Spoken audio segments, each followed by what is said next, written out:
कारलं तुपात घोळलं काय आणि साखरेत घोळलं काय, कडू ते कडूच, पण आपल्या आरोग्यासाठी तितकंच फायदेशीर आहे.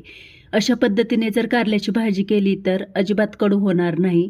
कारले कट करून 10 मिनटं मीठ लावून ठेवली.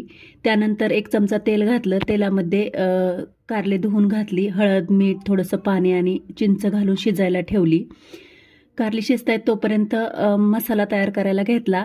कांदा, खोबरं, अद्रक, लसूण थोड्याशा तेलामध्ये भाजून घेतलं.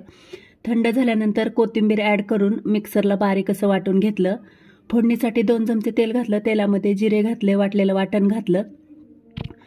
तेल सुटेपर्यंत परतून घेतलं. नंतर घरगुती काळा मसाला, कांदा लसूण मसाला, चिकन मसाला, थोडासा येसूर घातला. व्यवस्थित असं परतून झाल्यानंतर तेल सुटेपर्यंत परतून घेतलं. नंतर शिजवलेली कारली घातली. 2 चमचे शेंगदाण्याचं कूट घातलं आणि 1 ग्लास गरम पाणी ॲड केलं आणि वरतून कोथिंबीर ॲड केली.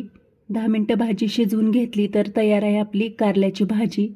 त्याच्यासोबत मी तीळ लावून बाजरीची भाकरी केली होती आणि मिरच्यासुद्धा बनवल्या होत्या शेंगदाण्याचं कूट वगैरे घालून. असा आमचा आज गावरान बेत होता, संडे स्पेशल. तुमचा काय होता नक्की मला कमेंट करून